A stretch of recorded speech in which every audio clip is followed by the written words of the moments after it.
Pedro Sánchez bate su récord de asesores, ya son más de 800 en el gobierno, de los cuales casi la mitad para él y su ministerio de presidencia. Además, escuchamos la opinión de Gaby Sanz sobre dos de las más polémicas palabras pronunciadas por parte del presidente del gobierno en los últimos días, que son ese famoso bien resuelto en referencia a lo ocurrido en la valla de Melilla. También repasamos los acuerdos, más bien compromisos adquiridos entre España y Estados Unidos, como por ejemplo un enfoque común con respecto a la inmigración y también el despliegue de dos nuevos destructores en la base de Rota que sin duda pueden provocar nuevas tensiones dentro del gobierno de coalición. Y por último hablamos de las rebajas que están ya a la vuelta de la esquina, aunque este año podrían venir un poquito más descafeinadas. Esto es Barra Libre, comenzamos.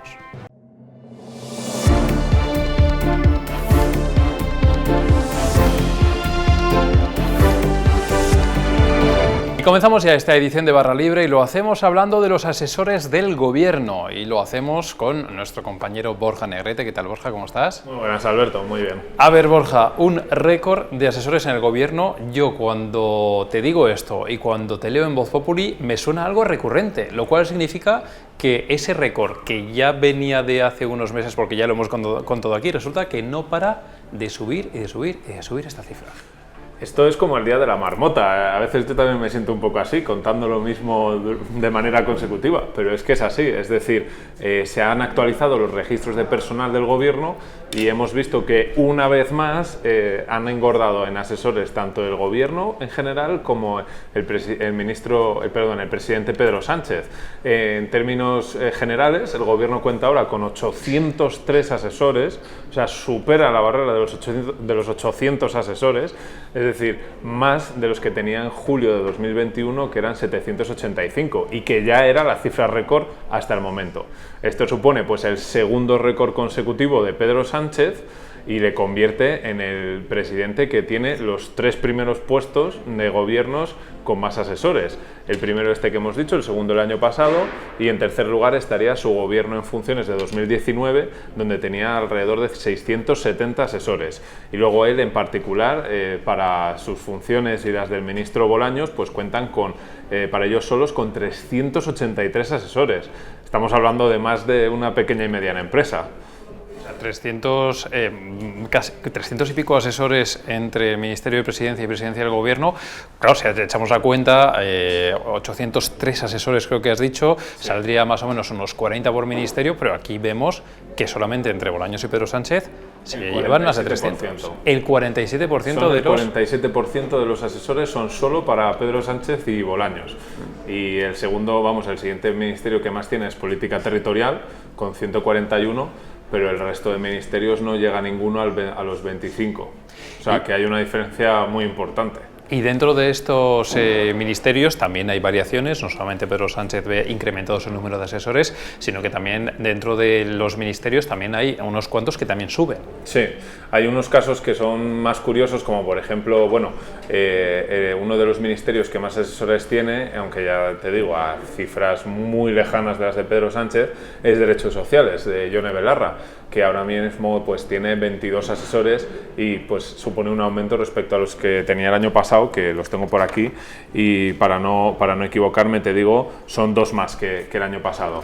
Luego también pues entre los ministerios que aumentan pues está Cultura, Miquel Iceta, también aumenta sus asesores Yolanda Díaz, en fin, o sea, sí que vemos ahí que hay una tendencia en general hacia arriba, pero la verdad es que el que pega sin lugar a dudas el gran subidón es Pedro Sánchez. Y ya te digo que es una tendencia además que se viene observando desde el año del COVID, desde el 2020 eso empieza a subir, así como hay otros ministerios que, por ejemplo, todo lo contrario, reducen. Claro, porque eso te iba a preguntar. Luego están los ministerios donde se reduce el número de asesores y son, en este caso, ministerios, a mí me ha llamado mucho la atención al leerlo porque digamos que son muy estratégicos y más en el momento en el que estamos. Claro, a mí también me ha llamado mucho la atención descubrirlo. Son entre los que recortan en personal asesor están el Ministerio de Defensa y el Ministerio de Asuntos Exteriores. En Defensa, pues el año pasado contaban con 7 personas de personal eventual y ahora cuentan con 6. bueno, teniendo en cuenta un poco cómo está la guerra en Ucrania, pues llama la atención, ¿no?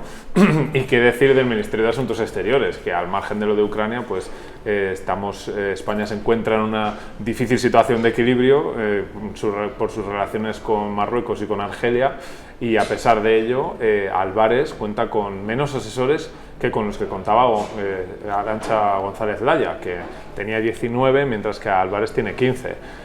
Son ministerios que llaman la atención.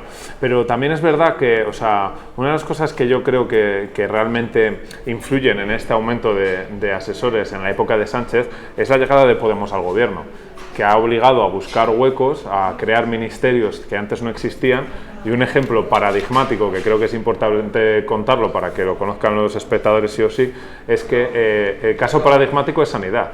Tenían 12 asesores en 2019 para todas las labores de sanidad, consumo, derechos sociales y también igualdad. Ahora mismo, para el mismo trabajo, estamos hablando de varios ministerios y un total de 66 asesores, o sea, casi 6 veces más.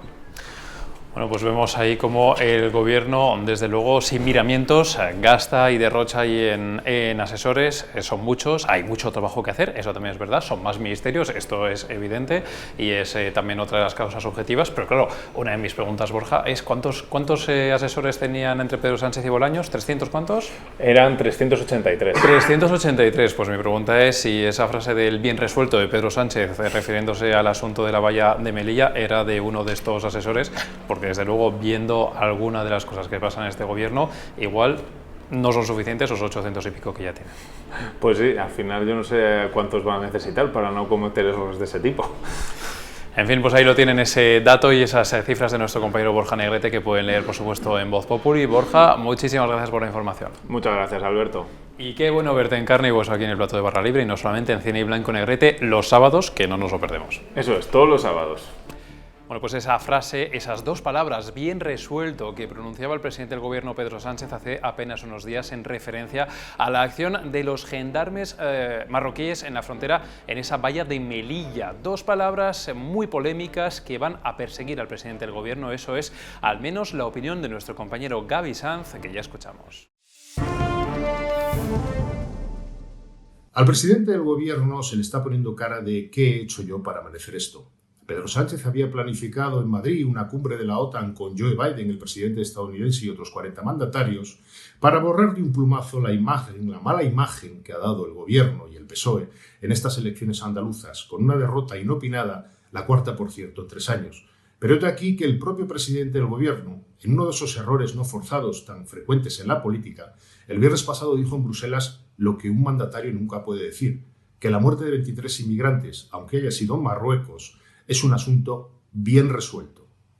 El presidente del gobierno todavía debe estar acordándose de esas palabras y arrepintiéndose, porque esto le puede perseguir de por vida, por lo menos el tiempo que esté en la Moncloa. Sánchez sabe perfectamente que la baraca, esa suerte presidencial, o a la redundancia, es algo que acompaña a todos los inquilinos de la Moncloa hasta que deja de acompañarles. Y da la sensación de que el presidente no solo ha perdido elecciones y está perdiendo elecciones, está perdiendo la baraca. Este asunto, el de la inmigración, que también se ha colado en los prolegómenos de la cumbre de la OTAN. Ya saben que este martes, por fin, Pedro Sánchez ha conseguido esa ansiada foto con el presidente norteamericano Joe Biden tras un encuentro que ambos mandatarios han mantenido en la Moncloa durante alrededor de 1 hora. Han salido varios compromisos de esta reunión. Por una parte, Joe Biden se ha comprometido con España a revisar y a mantener un enfoque común con esfuerzos coordinados con respecto a los flujos de inmigración ilegal. Todo ello después no solamente de los incidentes, por supuesto, en la valla de Melilla, sino sobre todo a ese cambio de postura por parte del gobierno de Pedro Sánchez con respecto a Marruecos y al Sáhara Occidental. Otro de los acuerdos también anunciado ha sido el de la llegada de 2 nuevos destructores a la base norteamericana de Rota, un asunto que sin duda va a ser también motivo de fricción dentro del gobierno de coalición entre el Partido Socialista y Unidas Podemos. Al respecto, pueden leer las informaciones en Voz Populi de nuestros compañeros Gonzalo Araluce y Javier Portillo. Y por si acaso se han perdido lo más importante de las declaraciones de Biden y Pedro Sánchez, también aquí se las ofrecemos. We're marking 40 years since Spain joined NATO. and becoming an indispensable ally. And today we're standing together to defend our shared security. We're going to work on an agreement to increase the number of U.S. naval destroyers stationed at Spain's Rota Naval Base, which will also enhance the bilateral defensive relationship between Spain and the United States. We expect that to occur much sooner than later. Y una de las principales consecuencias de la guerra de Putin ha sido precisamente la revitalización de la Alianza Atlántica, al ponerse en juego la seguridad de Europa. Todos los aliados, incluida España, lo que hemos hecho ha sido responder con decisión, reforzando nuestro flanco oriental, al tiempo que lo que hacemos es reconocer las amenazas procedentes del flanco sur y, por tanto, de que la alianza desarrolle todo eso que se ha venido a llamar la estrategia 360 grados. Y para acabar esta edición de Barra Libre queremos hablar también de un asunto que siempre vuelve a principios del verano. Más allá del buen tiempo, hay otro que también tiene muy preocupado a mucha gente, que es el de las rebajas. Y más en este año. Nerea San Esteban, ¿qué tal? ¿Cómo estás? ¿Qué tal? Este año, Nerea, en el que mucha gente, por la inflación, la subida de precios, seguro que mucha gente está esperando pues que empiecen las rebajas, pero lo cierto es que lo que estás contando hoy en Voz Populi, Nerea, es que estas rebajas de este año van a ser un poquito más light.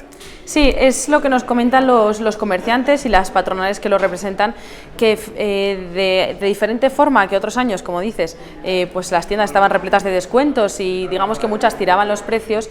Este año va a ser bastante diferente porque las tiendas no están en disposición de hacer tantas rebajas como antes. Hay dos razones principales por las que apuntan un poco que puede estar pasando esto. La primera es que venimos de unos meses bastante buenos respecto a lo que han sido los dos últimos años, unos meses bastante buenos en ventas, que están suponiendo que bueno, pues se ha liberado bastante stock del que no solía, como mucho más del que solía ser habitual, y por lo tanto no hay tanto producto disponible para hacer rebaja. Pero además de esto hay otro ingrediente importante a señalar, y es la inflación generalizada, que también está haciendo que los empresarios pues asuman unos sobrecostes que hasta ahora no estaba siendo de esta forma. De esta manera sus márgenes están muy limitados ya, y entonces rebajar los productos supondría unos menos ingresos, ¿no? Con lo cual nos dicen los comerciantes, los productos rebajados pues no van a ser tantos como otros años, las rebajas van a ser bastante tímidas, bastante light, como comentabas, y bueno, las habrá porque las tiene que haber, pero no van a ser tan notorias como estamos acostumbrados.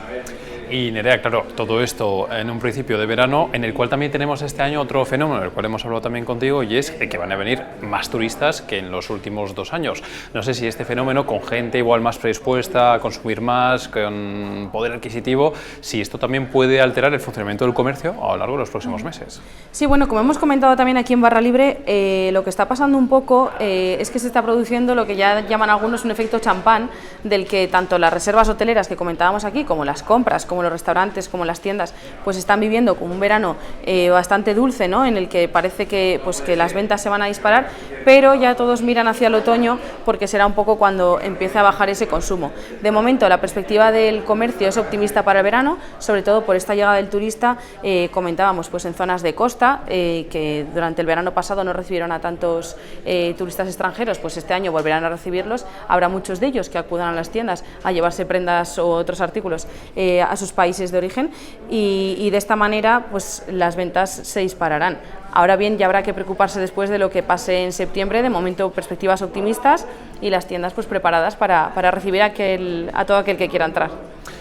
Bueno, pues ya lo saben, falta muy poquito para esas rebajas en la mayoría de los comercios. Este año habrá que estar un poquito más atentos y investigar un poquito mejor para encontrar lo que Alberto Sanz llamaría un chollo, que seguro que todos, si queremos, podemos encontrar alguno. Sobre todo los primeros días siempre son clave, eso el que tenga las rebajas trabajadas lo sabe, pero pues como siempre los mejores descuentos al principio, y bueno, ya iremos viendo cómo van surgiendo estas semanas. Muy bien, pues Nerea San Esteban, muchísimas gracias por la información y suerte si el viernes llevas de tiendas o si aprovechas el fin de semana, a ver si encuentras ahí algo rápido. Vale, gracias a vosotros. Muy bien, pues con esto y también deseándoles suerte a ustedes si están esperando este periodo de rebajas, despedimos esta edición de Barra Libre. Volveremos mañana como siempre con más contenidos.